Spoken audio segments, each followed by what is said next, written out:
Hello बच्चों। तो आज हम करेंगे गणिता प्रकाश क्लास 8th का chapter number 3 a story of number, और हम इसे आगे पढ़ने वाले हैं। तो बच्चों, क्या आपको पता है कि दुनिया में ऐसी भी जगहें हैं जहां लोग काउंटिंग सिर्फ 1 और 2 का यूज करके करते हैं। ऑस्ट्रेलिया के गुमुलगल ट्राइब में नंबर्स की काउंटिंग्स इन टूज यानी कि दो दो करके गिना जाता है नंबर्स को। कहाँ पर?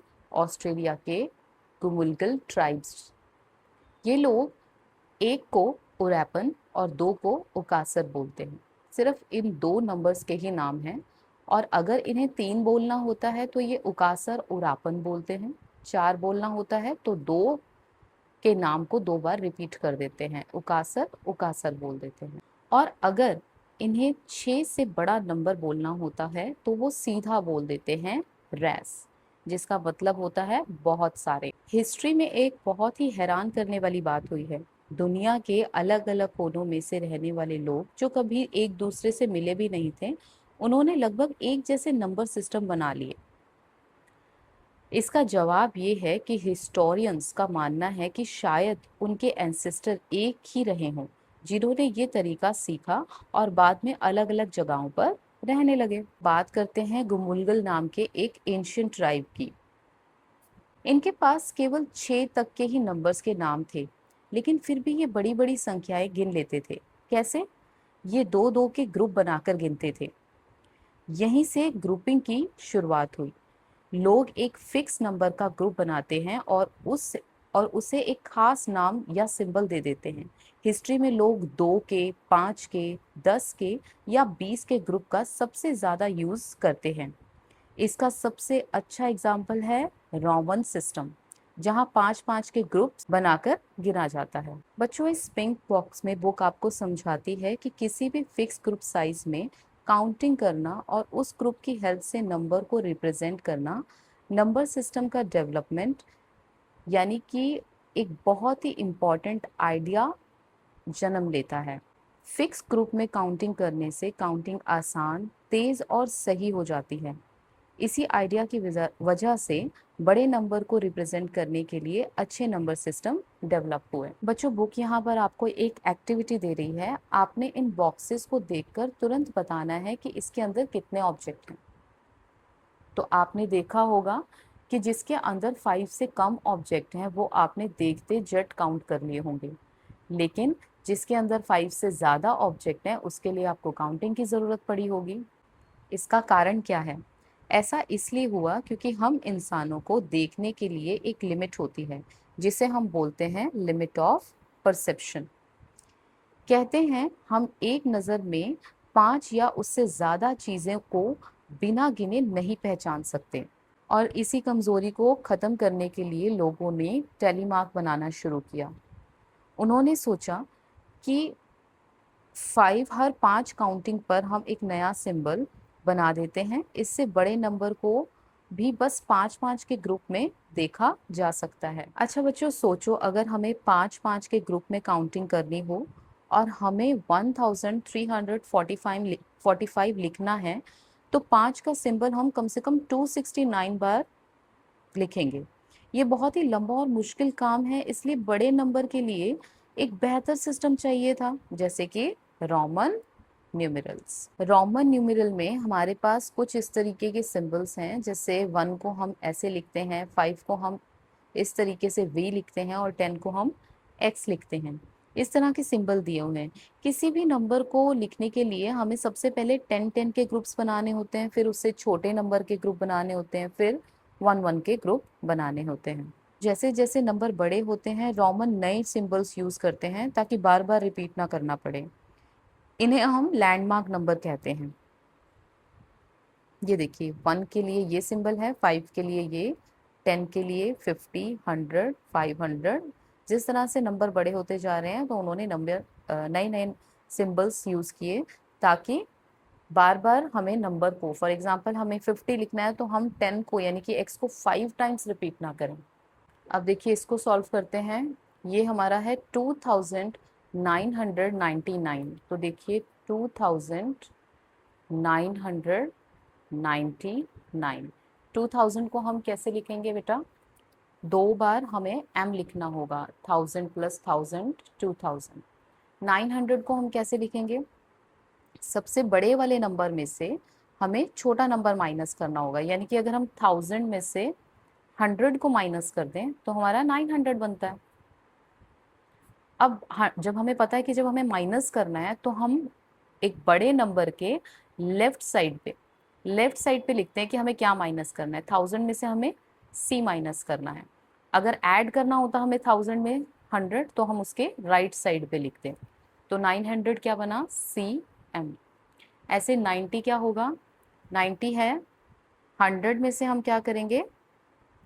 10 माइनस कर देंगे। तो अब 100 हमने लिखा c, अब माइनस करना है 10 तो हमें उसकी लेफ्ट साइड पे लिखना पड़ेगा 10। और 9 कैसे बनेगा? 10 में से हमें 1 माइनस करना है तो हम लेफ्ट साइड पे 1 करेंगे। तो इसका नंबर क्या बना रोमन न्यूमेरल में? MMCMCIX। ये बन गया हमारा 2999। तो ये वैसे आप कर सकते हैं। इसमें से मैं फिर भी आपको 302 लिखना समझा रही हूँ। 300 मतलब 302। तो 300 आपका कैसे बनेगा? 3 टाइम्स हम सी के सिंबल ले लेंगे, ठीक है। उसके बाद अब आपको ये थोड़ा डाउट हो सकता है कि आपने 300 लिखने के लिए 500 में से 2 टाइम्स 100 क्यों नहीं माइनस किया? क्योंकि बेटा इसमें लिमिटेशन है कि हम कोई भी symbol maximum to maximum 3 times ले सकते हैं। अगर हमें फोर्थ सिंबल लेने की जरूरत पड़ रही है, सेम सिंबल 4 बार लेने की जरूरत पड़ रही है, तब हम सब्ट्रैक्शन का मेथड यूज करते हैं। अगर हमें 30 लिखना है तो हम 3 टाइम्स x लिख सकते हैं, लेकिन अगर हमें 40 लिखना है तो हम 4 टाइम x यूज नहीं करेंगे, ये नहीं लिखेंगे हम। इसकी बजाय हम क्या करेंगे? 50 का सिंबल लेंगे l और उसमें से 10 माइनस करेंगे। तो अभी यहाँ पर हम 3 टाइम एक सिंबल को यूज कर सकते थे। अगर मुझे 400 लेना होता तब मैं 500 में से 100 माइनस कर देती। तो ये बन गया हमारा 300 और अब हमें चाहिए सिर्फ 2, जिसको हम 2i ले लेते हैं। तो हमारा ये नंबर क्या बना? CCCII। तो बच्चों ये वाला आपके लिए होमवर्क है, ये आपको ट्राई कीजिए और अगर कोई प्रॉब्लम हो तो कमेंट बॉक्स में मुझे प्रॉब्लम लिख दीजिए। अब हम पढ़ रहे हैं कि इस पैराग्राफ में हमें क्या लिखा है। इसमें बोला है कि माना जाता है कि Roman number system ancient Greek number system से प्रेरित थे। इसकी शुरुआत लगभग 8 सेंचुरी BCE में रोम में ही हुई और समय के साथ साथ इसमें सुधार होते गए। मतलब रोमन नंबर सिस्टम एक दिन में नहीं बना था, धीरे धीरे लोगों ने पुराने सिस्टम को और बेहतर बनाया और रोमन न्यूमेरल्स का डेवलपमेंट हुआ। बच्चों ये बताते हैं कि जब रोमन एम्पायर अलग अलग देशों तक फैला तब रोमन नंबर सिस्टम भी पूरे यूरोप में फैल गए। जैसे आज कोई नया टेक्नोलॉजी या ऐप दुनिया भर में फेमस हो जाती है, वैसे ही उस समय रोमन एम्पायर के बढ़ने के साथ साथ रोमन न्यूमेरल्स भी यूरोप में कई देशों में इस्तेमाल होने लगे थे। तो हमें इस पैराग्राफ में क्या समझ आता है कि रोमन नंबर सिस्टम पुराने नंबर से ज़्यादा एफिशिएंट थे। इसका development ancient Greek number system से हुआ और समय के साथ साथ इसमें सुधार होते गए। रोमन एम्पायर का फैलने के साथ साथ रोमन न्यूमेरल भी यूरोप के कई देशों में पॉपुलर हो गए थे। इस पैराग्राफ में बुक हमें बताती है कि इस सिस्टम की खास बात यह है कि किसी नंबर को सिर्फ एक ही ग्रुप साइज में नहीं बांटा जाता, बल्कि अलग अलग ग्रुप साइज में बांटा जाता है। इस ग्रुप साइज को लैंडमार्क नंबर्स कहते हैं और फिर उन लैंडमार्क नंबर्स की हेल्प से किसी भी नंबर को लिखा जाता है। और बच्चों देखो इसमें उन्होंने क्या समझाया है कि जो इतने बड़े बड़े नंबर हैं इनको हम कैसे लिख सकते हैं। देखिए मैंने आपको बताया था कि एक नंबर जो इन्होंने क्या किया है कि 5 के ग्रुप्स में इनको डिवाइड कर दिया है। अब जैसे यहाँ पर 6 टाइम्स सी है तो इन्होंने क्या किया, 5C को मिलाकर क्या बना दिया? D। और ये जो C है ये इन्होंने यहाँ रख दिया। फिर सिमिलर जो नंबर थे बाकी के आगे 10 यानी कि x, इन सबको ऐड करके इन्होंने क्या बनाया? 10 + 10 + 10 30 एंड 40। तो 40 को इन्होंने कैसे लिखा? एक बड़े सिंबल के पीछे सब्ट्रैक्शन, जो मैंने आपको अभी समझाया था। और अब यहाँ पर वन के कितने सिंबल हैं, ये है 5, जिससे कि वो इस तरीके से लिख सकते हैं। तो ये नंबर कैसे बन गया, बड़े बड़े नंबर जो है वो सिंबल्स के हेल्प की वजह से हम इजीली लिख सकते हैं। अब देखिए ये कैसे करेंगे आप, L X X X V I, यहाँ पे है एल एक्स एक्स वी 1 2 3। तो सिमिलर सिंबल एल उठा लिए, एल प्लस एल 50 बन जाता है, जिसको हम लिख सकते हैं सी। उसके बाद एक्स उठा लिए हमने, 5 है ये सिंबल, तो क्या बन गया ये हमारा, 5 टाइम्स 10 है, तो इस ये 50 बन गया, जिसको हम लिख सकते हैं एल। वी एंड वी क्या बन जाएगा, 5 + 5 10, जिसको हम लिख सकते हैं एक्स। और यहाँ पर ये दे रखे हैं 5 सिंबल, जिसको हम लिख सकते हैं वी। तो इन दोनों का एडिशन क्या होगा, ये। उसके बाद बच्चों मैं आपको समझा रही हूँ, यहाँ पे आपको वो ये कहना चाहते हैं कि आपने कभी सोचा है कि रोमन नंबर में बड़े नंबर को मल्टीप्लाई करने के लिए कितना टफ होता होगा। अगर हम आपको कहें कि आपको मल्टीप्लाई करना है कोई बहुत ही बड़े नंबर को, फॉर एग्जांपल CCXXI को आप मल्टीप्लाई कीजिए MDCCCLII से, तो ये तो बहुत ही ज़्यादा मुश्किल हो जाएगा, है ना। और आपको ये मल्टीप्लाई करना है बिना इसको हिंदू अरेबिक नंबर सिस्टम में बदले, तो मल्टीप्लाई करना मतलब दिमाग ही घूम जाएगा आपका, है ना। तो इन्होंने इस प्रॉब्लम को सॉल्व करने के लिए, रोमन की इस डिफिकल्टी से बचने के लिए, इन्होंने एक कैलकुलेटर टूल बनाया जिसको हम बोलते हैं अबेकस। लेकिन अबेकस भी सबके चलाने के बस की बात नहीं थी, इसको एक स्पेशल ट्रेनिंग दी जाती थी इसको सीखने के लिए। चलिए बच्चों, अब फिगर इट आउट इसकी सॉल्व करते हैं।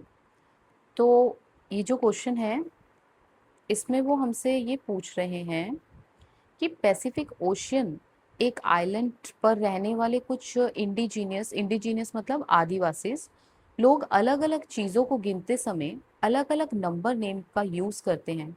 आपके हिसाब से वो ऐसा क्यों करते हैं। तो बेटा जब भी question why do you think इस टाइप से आता है, तो उस क्वेश्चन का कभी भी एक फिक्स आंसर नहीं होता है, ठीक है ना।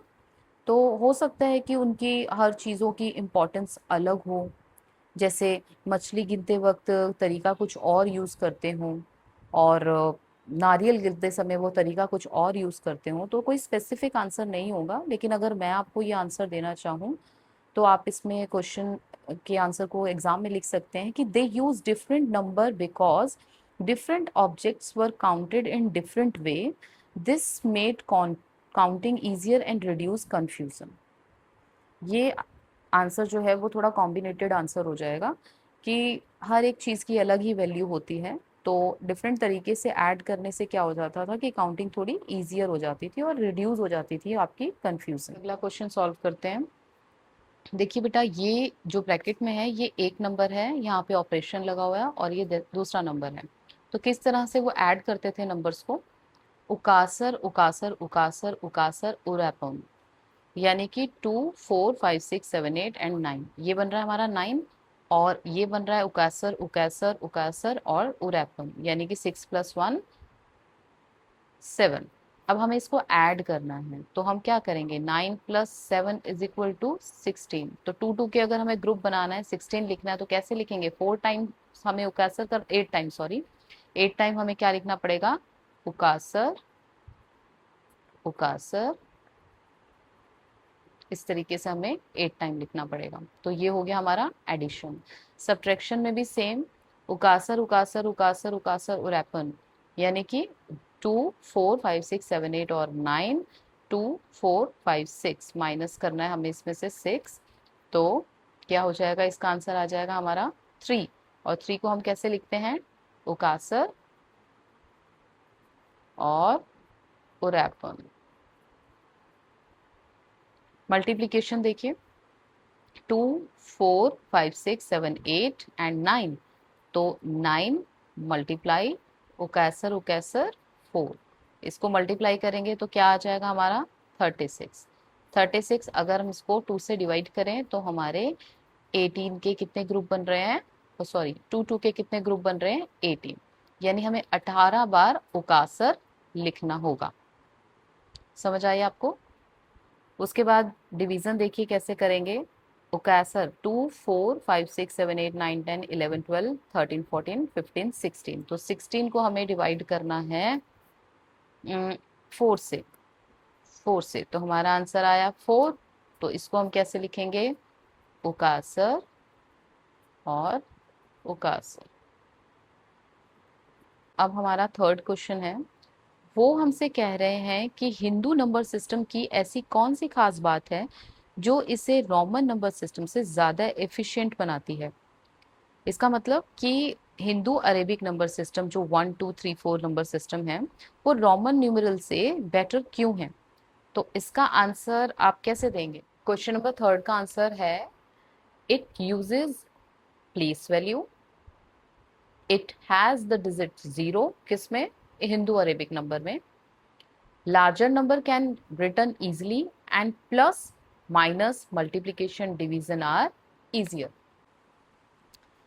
तो आज की वीडियो का लास्ट क्वेश्चन है बेटा ये वाला फोर्थ क्वेश्चन। इसमें वो ये कह रहे हैं इस चैप्टर में जो आइडियाज आपने सीखे हैं उनकी हेल्प से अपने आपने पहले बनाए हुए नंबर सिस्टम को और बेटर बनाइए। तो बच्चों ये एक्टिविटी बेस्ड क्वेश्चन है तो इसका कोई फिक्स्ड आंसर नहीं है। आप अपना कोई भी नंबर सिस्टम बना सकते हो।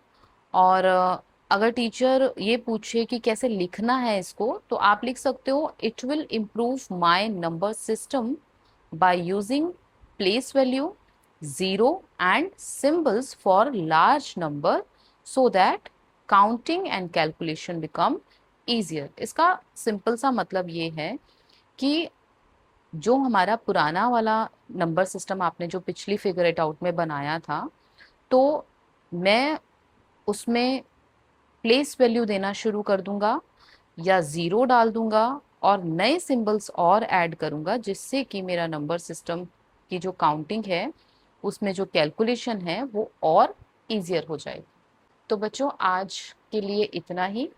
अगर आपको ये वीडियो यूज़फुल लगी तो लाइक कीजिए और नेक्स्ट वीडियो के लिए चैनल को सब्सक्राइब ज़रूर कर लीजिएगा। मैं कोशिश कर रही हूँ कि आपको इस चैप्टर को इजी वे में पढ़ा सकूँ। ये चैप्टर थोड़ा सा लंबा है बट आगे वाले चैप्टर भी कॉन्सेप्चुअल बेस में समझाऊंगी और आपको एग्ज़ाम के लिए प्रिपेयर करवाऊंगी।